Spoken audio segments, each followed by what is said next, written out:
Coverage thing. Yeah. It was up in the original Capitol. Yeah, it's all right. It's nice.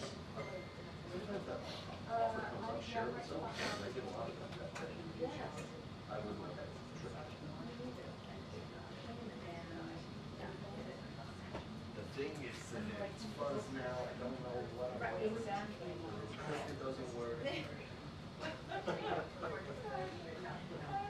I hit the thing a few times and it started to work. Where are you getting this stuff? Yeah, I mean.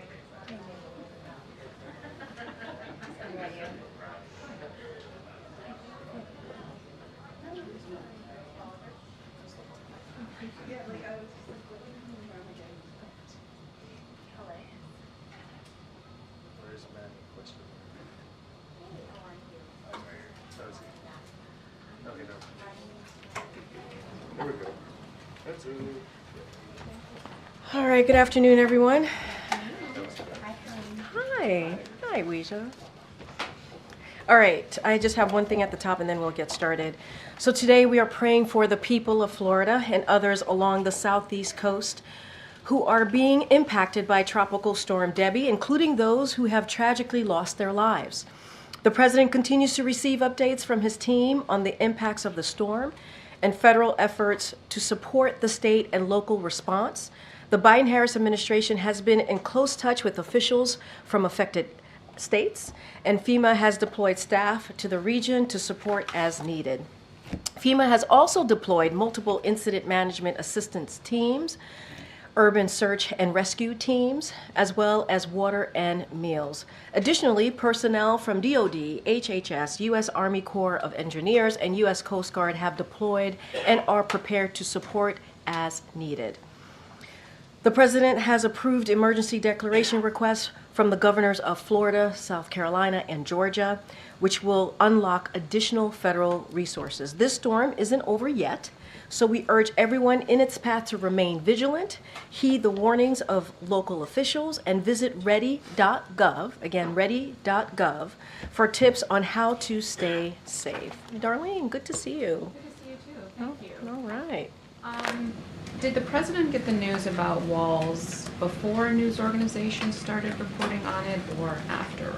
I can say that the president did receive a call this morning from the vice president ahead of the confirmation, the news being out there. So he heard it first from the vice president? He heard it first from the vice president, yes. And can you give us a little bit of color about where he was when you took the call? Was he in the Oval? What I can tell you, he was here at the White House. I can't pinpoint where exactly he was, if he was here or the residence, but he definitely heard from the vice president first. She called him to let him know of her pick. And then one foreign policy question. The readout of the president's call with El-Sisi included this line that said President Biden thanked him for his determined leadership in the facilitation of negotiations that have now reached a final stage.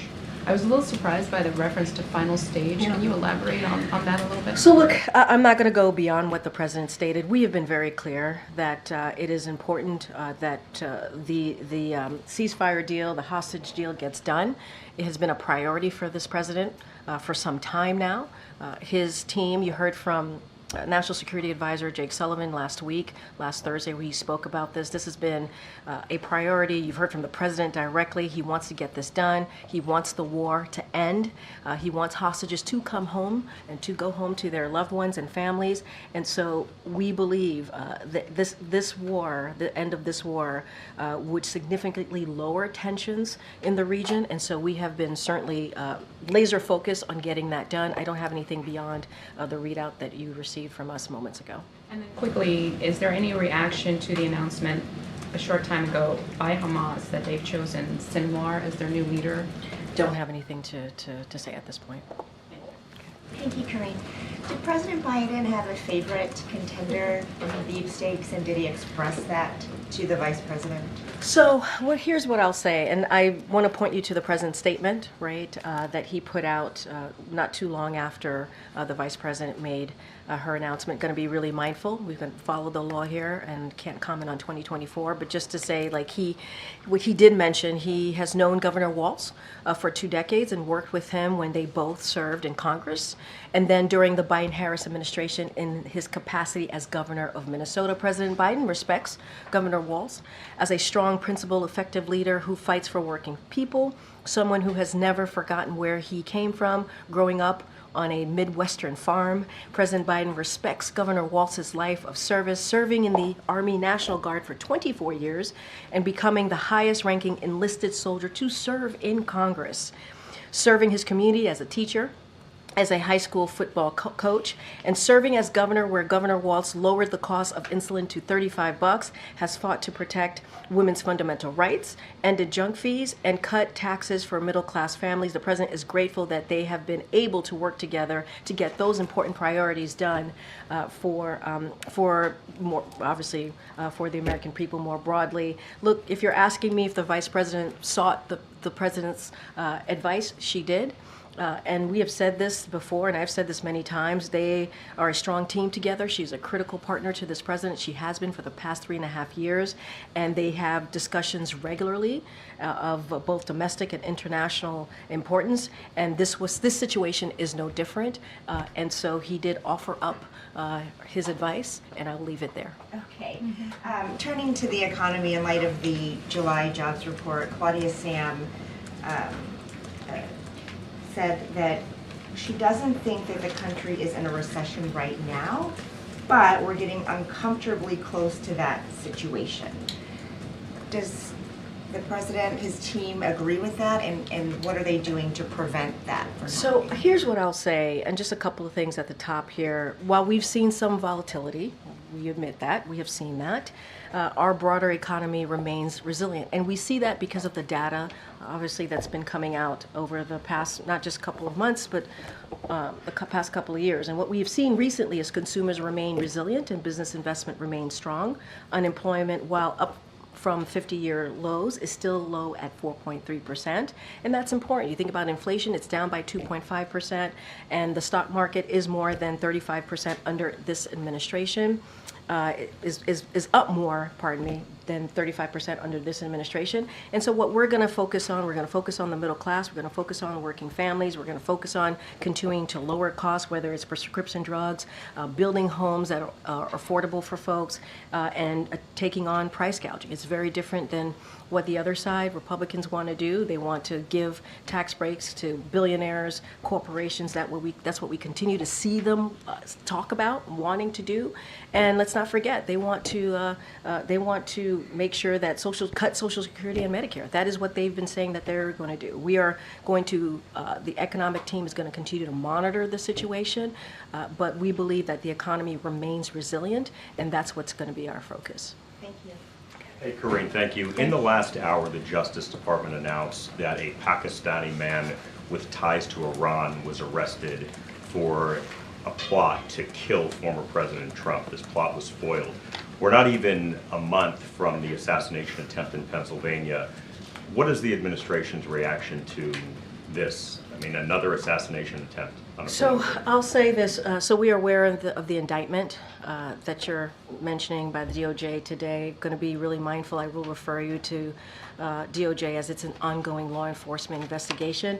I'll add this, that based on DOJ's ongoing investigation, there has been no evidence to suggest that the individual named in today's indictment has any connection to the assassination attempt against former President Trump that happened in Butler, Pennsylvania.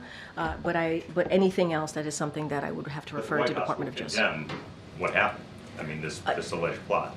Look, we have said many, many times, and I want to be really clear because this is a DOJ, it's an ongoing law enforcement DOJ indictment, so I'm going to be really mindful.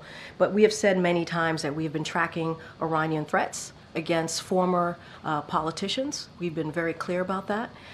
These threats arise from Iran's desire to seek revenge for the killing of Qasem Soleimani. We consider this a national and homeland security matter of the highest priority, the highest priority. We have repeatedly met at the highest levels of our government to develop and implement a comprehensive response to these threats. As part of the comprehensive response, we have invested extraordinary resources in developing additional information about these threats, disrupting individuals involved in these threats, enhancing protective arrangements and potential targets of these threats, engaging with foreign partners, and directly warning Iran. So we've been clear. We have said this for the past several months, for some time now. But as I just stated, we're aware of the indictment announcement today by DOJ. That is something DOJ to speak directly to on the specifics. If I may follow up on Iran just very briefly, Sure. and I appreciate it. Israel could be under attack any moment from Iran. U.S. troops in Iraq were injured yesterday. Why have we not heard directly from President Biden this week? We know he met with his team yesterday. Yep. We know today's VP Harris's big day, but he's still the president. Where is he? Well, here's the thing. You have seen the president. He has been very clear about making sure that we continue to try to de-escalate tensions. We just put out two readouts today, a readout yesterday, and our focus right now is to make sure that we continue to try to de-escalate tensions here, and that's what the president has been doing. He's been very focused on that, talking to our partners to make sure that we get that done. I was asked about, from that readout that we just put out, I was asked about the ceasefire deal and what the president, that last line that was pointed out to me. That is something that the president has been focused on, getting that done. I don't have anything beyond what we put out, but we're monitoring the situation closely. We want to make sure that we get to continue to have those de-escalation conversations. You had Secretary Blinken had a number of conversations with partners. The president, as I just said, speaking to King Abdullah, King of Jordan yesterday, and the leaders of Qatar and Egypt this morning. We put out a readout, and so that's what he's doing. That's what he's going to continue to focus on doing, is trying to make sure that we de-escalate tensions. So we expect to see him this week? Because I know you guys haven't been putting out the schedule. We've been getting it the night before, so what's... We are in a different what can we time, as expect? I've said many times before, and you will get to see the president. That I can say. Look, it is certainly the president's priority to make sure that we do everything that we can to protect our national security, right? To make sure that we do everything that we can to work with our partners. And de-escalating the tensions in the Middle East is certainly something that we want to make sure that we continue to do. I do want to mention, you mentioned Hezbollah attacks on Israel last night. I do want to add that while we do not believe the response has started yet, we remain concerned by the increase in violence, including the firing drones by Hezbollah into Israel, and we're going to continue to have those conversations to continue to try to de-escalate the situation that we're in. Okay. Karine, I know you're limited in what you can say about this, but does the president plan to physically campaign with the new Democratic ticket? Again, as you just stated, I'm limited on what I can say about the president campaigning. You saw the president's statement. I kind of read a little bit from the statement today. I don't have anything else to add. The president has known, again, the running mate, nominee for vice president for some time, for a few decades. They have worked closely together on getting a lot of things done in the past 3.5 years, and he put out his statement. I'll leave it as that, and we will have more. The campaign will have more to share on what his political events would look like. Is it his intention to take time to campaign physically? The president, as he has stated, his intention is to focus on the American people, to deliver, continuing to deliver and build on the unprecedented successes, historic successes that he has had in the last 3.5 years with the vice president. That's his focus, and I don't have anything else to add as it relates to the campaign. That's something the campaign can speak to. In the foreign policy arena, you touched on this, but what more can you tell us about that suspected that rocket attack in the air base in Iraq that injured 7 personnel? So, there's been a lot of things happening, unfortunately. So I will say this, the United States condemns the attack on the al-Assad base yesterday. Our hearts go out to the service members who were injured, and we are hoping for a speedy recovery. We will respond to any attack against our personnel in a manner and place of our choosing. And I can say the president was briefed on the attack as it was underway, and the 7 members were injured in the attack. Thankfully, no one lost their lives, and we are praying for a speedy recovery for those service members. Karine, you mentioned de-escalation efforts, but does the U.S. still believe that a retaliatory attack against Israel is imminent? What I can say is we're monitoring everything closely. What we are focusing on is, as you just stated in your question to me, is having those de-escalation conversations. You just saw 2 readouts that the president did, and then also obviously the King of Jordan yesterday. And so that's what we're going to focus on. Secretary Blinken obviously has had multiple conversations as well, and so that is our focus. And we're going to continue. To monitor the situation. Hi, Karine. Thank you. I'm curious, do you see any similarities between Governor Walz and the president in terms of the voters they connect with? Can't speak to voters specifically. That's not something I'm going to do, especially as we're talking about 2024. I think you can see from, and being really mindful here, I think you can see from the president's statements how much he appreciates Governor Walz, what he has been able to do for his state, and also he has an impressive background. He is someone with values that the president appreciates. Obviously, now the vice president does as well, as she has picked him to be her running mate. But I can't speak to voters about this. That is something the campaign can speak to more precisely. But the president has known the governor for some time, for decades now, appreciates working with him closely on getting big things done, for the American people more broadly. Well, and on the economy, yesterday's stock market dips being the latest big concern for voters. I'm curious, what can Biden do in this last 6 months to restore confidence there? So look, what we're going to stay laser focused on, and I said this moment ago when I was answering the question to Weija, is going to focus on working families and middle class. That's what the president's going to continue to do. He talks about building an economy from the bottom up, middle out.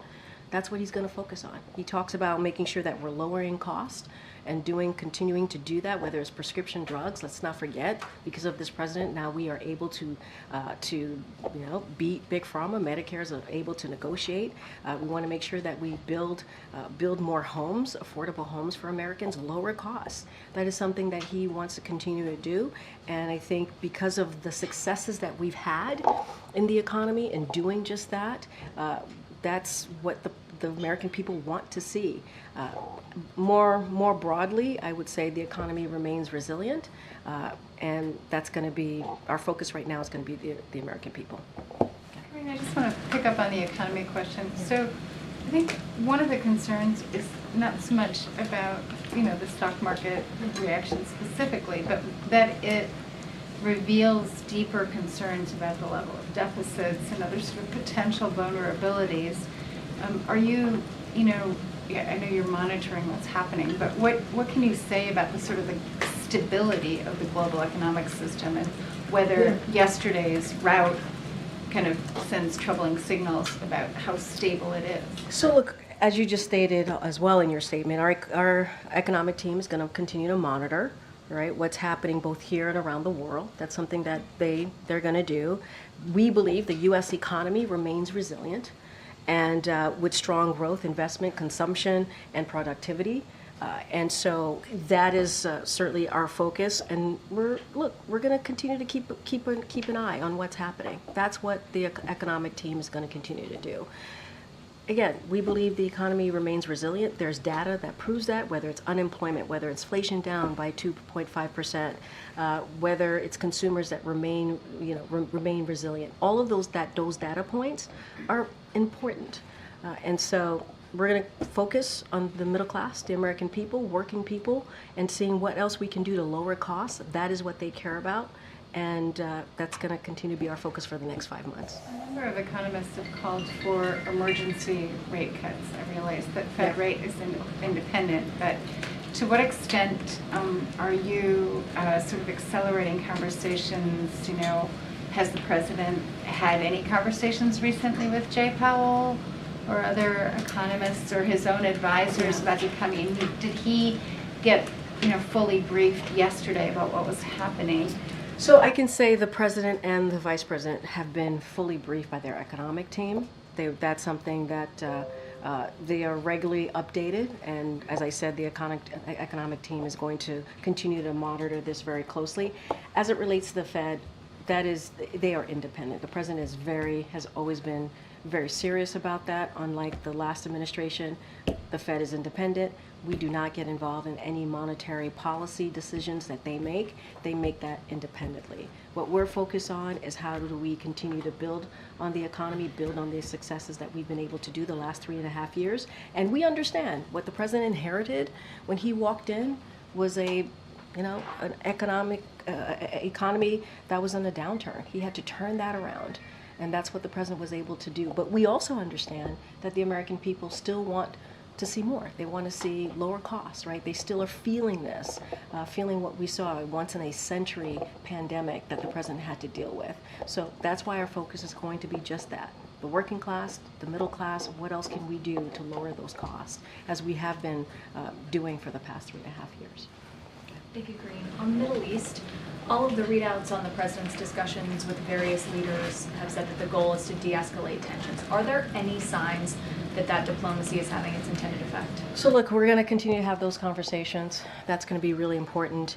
Look, since the beginning of this conflict, we have worked to make sure Israel has what it needs to defend itself, to elevate the suffering of the Palestinian people in Gaza and manage risk in the region. That's what we have done. That's why the president continues to work to make sure that we get a ceasefire deal, we get those hostages home, we continue to increase humanitarian aid and end this war in Gaza. That's what we want to see. And in the meantime, what we've been doing as well is having these diplomatic conversations, talking to our partners, as you just stated from the readouts that we put out today and also yesterday. And that's going to be our focus. It's not just the president and the vice president. It's also Secretary Blinken. It's his team that are having these conversations as well. And so that is our part that we're playing in this moment.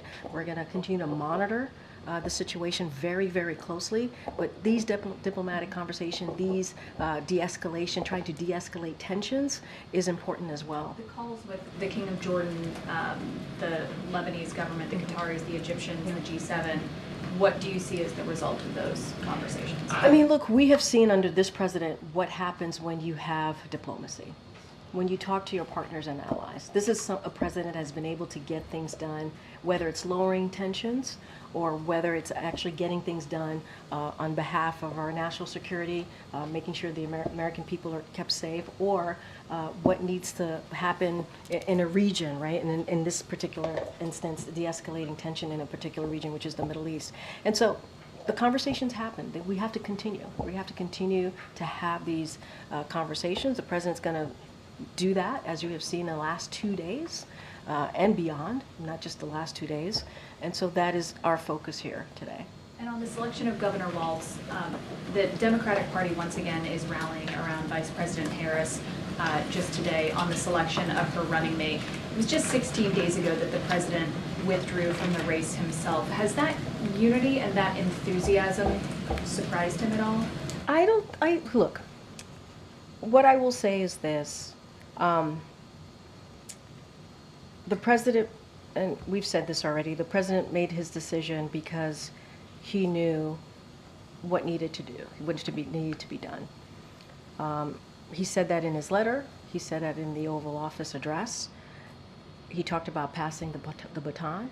He talked about unifying the party, and he believed the action that he took would unify the party, the Democratic Party, and we saw that, to your point. So he's not surprised. That's what he wanted. That's what he expected. And he also knew from the moment when he picked the Vice President Harris, right, to be his running mate back in 2020, he said very recently it was the best decision that he's made. And it was the best decision that he made because he knew that she would be ready to lead on day one, and has been a critical partner with him in the last 3.5 years. So he's not surprised. He's not surprised that she was ready to go. Yeah, Danny. Thanks, Karine. You mentioned the importance of diplomacy. Have there been any direct contacts with Tehran itself to say, as President Biden would say, don't, or to tell them? So we send messages to Iran when it's in our interest. And not certainly going to comment from here on the messages or our channels. That's not what I'm going to do from here. What I will say is that we've been clear that we will defend Israel, but we do not want this conflict to escalate or spread. We've been very consistent about that from here. We do not want it to spread further into the region. We've convened the same messages to our counterparts in the region, as I just stated, and asked them to encourage Iran to refrain from escalating tensions. And so these de-escalation conversations are going to continue. That's what we want to see. We're going to continue to have conversations on how to get the ceasefire deal done, to get hostages home to their families, to get that humanitarian aid, continue to get that humanitarian aid into Gaza. And that's what we want to see. We want to see the war in Gaza end, and obviously we want to see a de-escalation in tensions as well in the region. And just one other thing closer to home.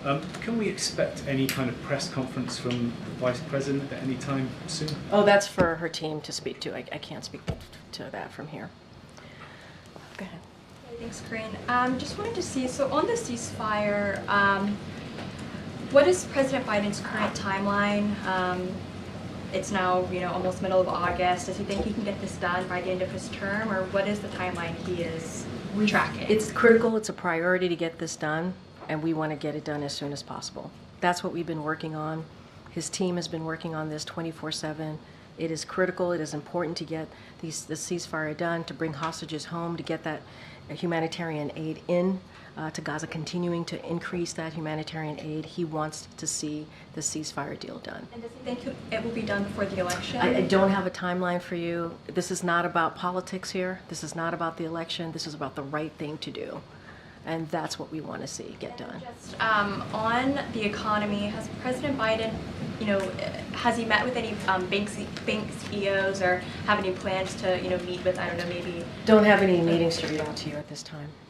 Go ahead, Annie. Also, thank you. On the economy, does the president have a view, or the White House have a view about what caused the sell-off on Monday? Like what the sort of reason was for it? Look, I can tell you that he's been briefed by his economic team, he and the vice president. They're aware. They're going to continue to stay updated. Don't have anything beyond that. What I can say is the broader economic economy remains resilient. We believe, that's what we believe, the U.S. economy remains resilient, and we're going to continue to do the work on behalf of working Americans and also the middle class. That is going to be our focus. And then there are some economists who believe that there's been a shift to where inflation was a major concern, and this sort of moment triggered a shift to the jobs numbers and unemployment being more significant. Can you speak to that at all, whether the White House views there being like a ground shift going on? So, look, what we're seeing is the steady and stable growth we've called for. That's what we're seeing. Talking about the jobs numbers from last week, I believe.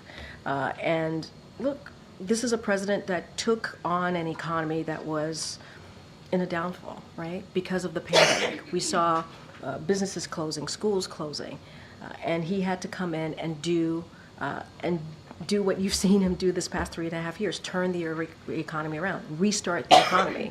And we have seen the economy grew strong in 2.8% last quarter, nearly 16 million jobs, the lowest average unemployment, as I just mentioned, that we've seen, inflation down 2.5%. That's because of the work that this president has done. So we're seeing a steady and stable growth, as we have been talking about for some time, and we're seeing that. That's what we believe the jobs numbers showed us just last week. It is is very different than what Republicans in Congress want to do. They want to cut taxes for corporations and billionaires. That's not what we want to do, right? We want to give a break to working families and middle-class families. They want to cut Social Security, Medicare. That's not what we want to do. You've seen this president who wants to protect Social Security and Medicare. So that's our focus. That's what we're going to continue to do. But we believe that we are indeed in a steady and stable growth, as we've been talking about, and the economic team is going to continue to monitor the situations that have developed over the last 24 hours or so. Okay. When it comes to the situation in the Middle East, what signs is the administration seeing that Iran is preparing to attack Israel? So look, we're going to continue to monitor the situation. I hope you saw the statement from the Department of Defense this past Friday on what they're doing with their force posture adjustments, preparing, making sure that we are giving Israel that increased support that they need. In the meantime, we're going to continue to have these conversations. We're going to continue to try to do everything that we can to de-escalate the tensions, hence the readouts that we put out today and also yesterday. That's going to be our focus. Anything else, I don't have anything beyond that, but we're continuing to monitor everything closely. Good, Emma. Thanks, Karine. A couple questions for you. Now that Donald Trump is the Republican nominee, is he getting the intelligence briefings that it's traditional for presidential nominees to get? So that's something for ODNI to speak to. I would refer you to them. And then here at the White House, have you guys started the transition process, and who's going to be in charge of that? And Why are you trying to kick us out already? We've got 5 it's months. a lot more work than people realize to pack up an administration. I don't have anything to share about that at this time. Okay. Go ahead. Good. No, go ahead. Thank you so much, Karine. On foreign policy, starting with Venezuela, can the White House clarify where it stands on Edmundo Gonzalez? Does the administration see him as a legitimate president of Venezuela? And if so, what steps are you taking or preparing to take to, legitimize him? So a couple of things. And I believe the State Department put out a statement just last week. So I'll say this. The United States has been in close coordination with regional and international partners following Venezuela's presidential election on June 28th and rapid declaration of the National Electoral Council that Nicolas Maduro won without evidence. This is a critical moment for democracy in our shared hemisphere. The opposition and civil society have published more than 80% of the tally sheets received from polling stations throughout Venezuela, which indicate that Armando Gonzalez Urrutia received the most votes by an insurmountable margin. Independent observers, pre-election and exit polls, and quick counts corroborated these results. The will of the people must be respected. At least 12 million Venezuelans courageously went to the polls despite significant challenges and exercised their democratic right to vote. Now is the time for the Venezuelan parties to begin a respectful, peaceful dialogue and discussions in accordance with their laws and the votes of the people to chart the path forward for a more democratic, prosperous, and also secure Venezuela. So I'd reiterate the United States' commitment to supporting this process of reestablished democratic norms in Venezuela and stand ready to consider ways to bolster these efforts jointly with our international partners. On Iran, and then I do have a question about Bangladesh, because of course it's very timely, but let me start with Iran. Pakistan said at a recent OIC meeting that they would willingly supply Iran with mid-range missiles if the war continues. What is has the administration spoken to Islamabad about this, expressed concerns, and if so, what's the message? I think we've been very clear with our message, right? I've said, somebody asked me, how do we communicate with Iran? Obviously, we have our partners out there that does the communications. We have ways to do that. Obviously, I'm not going to lay that out. Other ways to do that, I'm not going to lay that out from here. But I think we've been very clear. We've been very clear in our support for Israel and making sure they have what they need to defend themselves. And I don't think that you can look at this administration and not know what the message has been and what we have been very clear about. And so when we send messages to Iran, it is within our interest, and I'll just leave it there.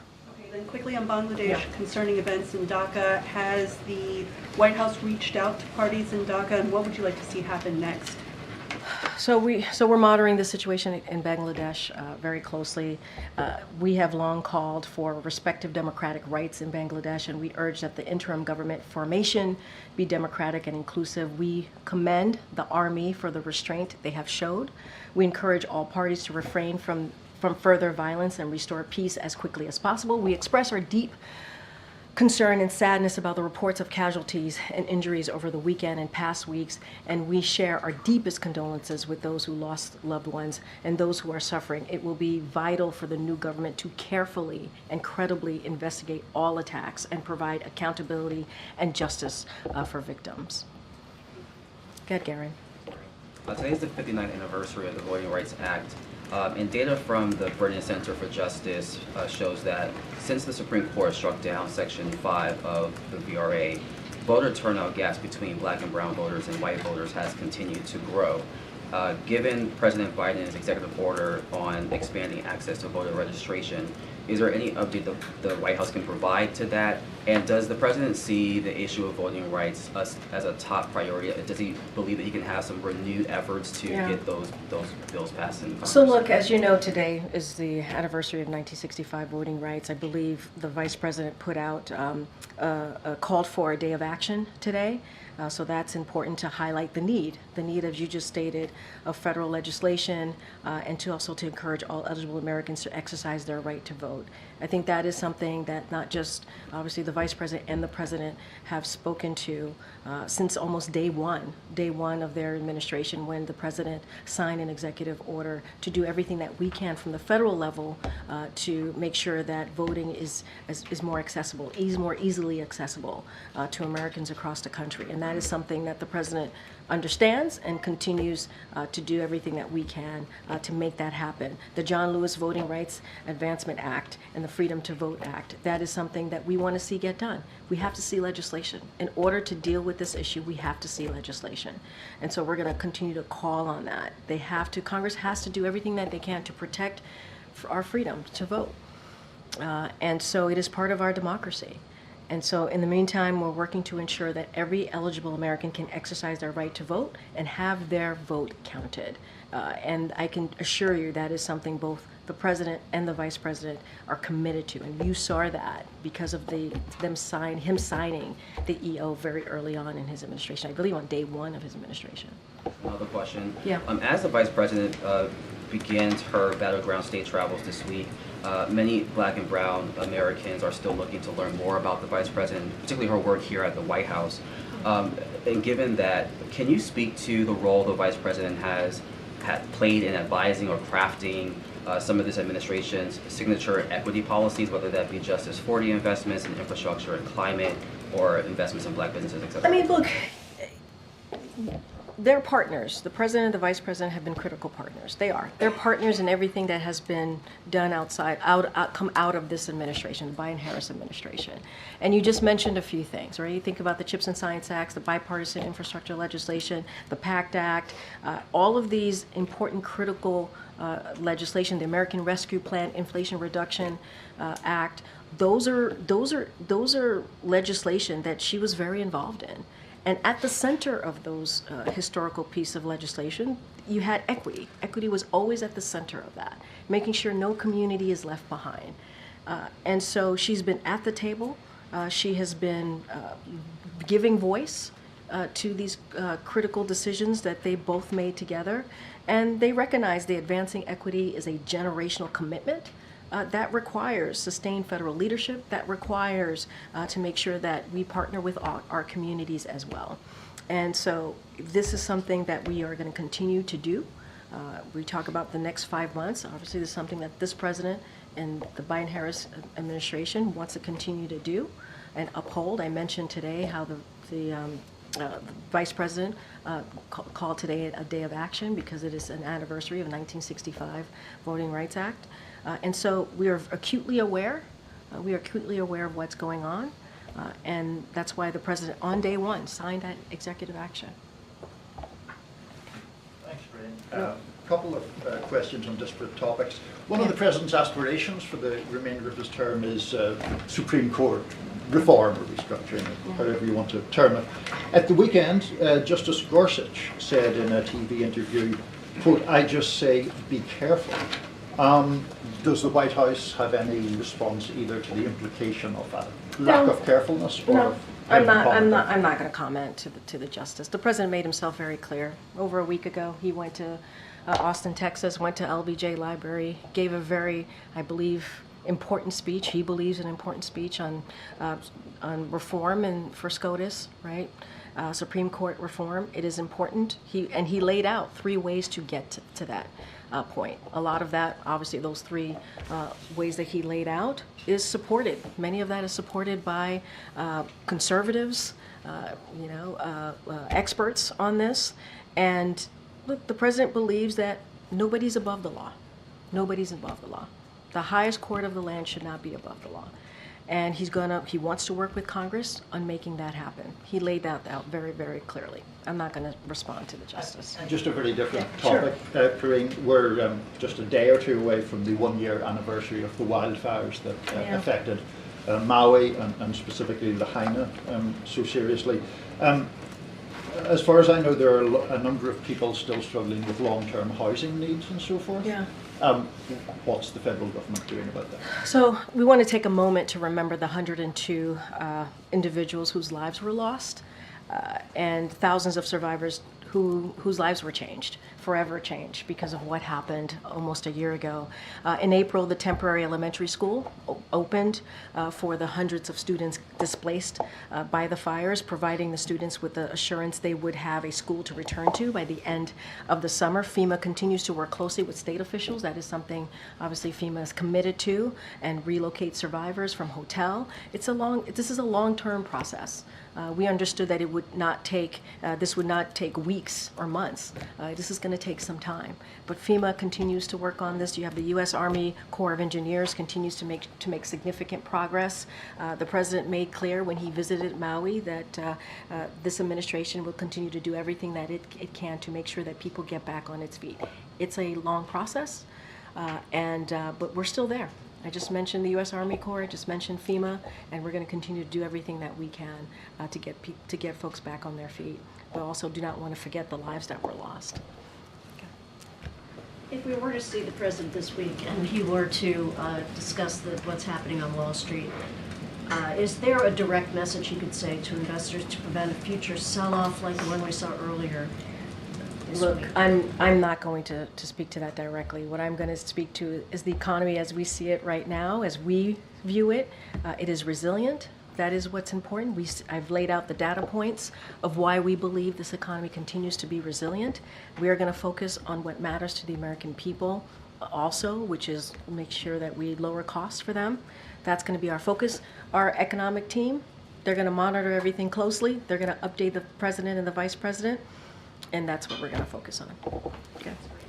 Thank you. 2 weeks ago, the president said he would appoint a new director to the Secret Service following the resignation of the former director Cheadle. Is there an update on that process? Could it happen before the election, or perhaps it's after the election? Is there any update on the independent review? So this is not about politics. It's not about the election here. This is about making sure that we find the right person for the job. The president has always taken that very seriously when it comes to appointing people for important positions here in this administration.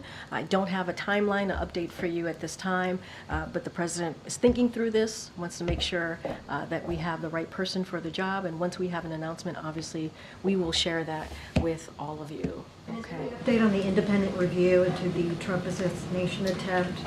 I don't have an update on the independent review. Obviously, when we saw the assassination attempt of the former president, the president took that very seriously. He spoke right after, talked about wanting to make sure that we had an independent review, wanted to make sure that the American people got the answers, and so they're going to continue to work on that, and also talked about lowering the rhetoric, right? Making sure that we lower the temperature. He condemned that act of violence. There should be no form of violence in our politics, and so he's going to continue to be very clear about that. The review continues. Once they have more to share, certainly we will share that with all of you. Okay, Toulouse. Thank you. Republicans are attacking Governor Walz as a radical liberal. They pointed to his policies on climate, on gender, on free school meals for children. free tuition. One Republican congressman said that the Harris-Walz ticket would be a socialist dream, and I wonder if you have a response from the White House on this. I mean, look, I think this is some place where I would refer you to, obviously, the president's statement about Governor Walz, and I certainly will leave it there. But when it comes to the Biden-Harris administration, we cannot forget we inherited a skyrocketing murder rate. That's something that we inherited from the prior administration. And working together, we were not only turned that around, but have brought violent crime to a 50-year low. That is something that the president was able to do with his partnership with the vice president. And, you know, we want to continue to make sure that we, for example, when we think about gun crime, we want to continue to work on that. And we were able to pass a legislation that we hadn't seen on fighting gun violence in 30 years. That is something that the president and this vice president has been able to do. So we have taken this really seriously. And right now, majority of House Republicans want to defund the police by cutting the COPS program. If you think about the American Rescue Plan, the reason why we're able to deal with crime in this country, Republicans didn't vote on it. Not one Republican voted for the American Rescue Plan. So I think we have shown how much we want to deliver for the American people. That is what this administration is about. This administration is about, it doesn't matter if you're a red state or blue state. The president wants to make sure he's delivering for the American people, and that's his focus. And you saw that from the, obviously, vice president being partners. That's the focus. One more on former Speaker Pelosi. She was on television yesterday. She was asked whether or not she's spoken to the president since he dropped out of the presidential race. She said she had not. She was asked if their relationship was okay, and she said you'd have to ask him. So what is the status of the relationship with the president and the former speaker? So as far as the last time they spoke, I'm not going to get into private communications here or conversations, just not going to speak to that. Look, President Biden respects his good friend, Speaker Pelosi. We believe it's mutual. And her statement, I'll just read it to you all here. His legacy of vision, values, and leadership make him one of the most consequential presidents in American history. With love and gratitude to President Biden for always believing in the promise of America and giving people the opportunity to reach their fulfillment. God blessed America with Joe Biden's greatness and goodness. Again, he respects his good friend, former Speaker Pelosi, and we believe it's mutual, as I just read her quote right after he made his decision. All right, everybody, I'll see you tomorrow. Thank you. Thank you. Thank you.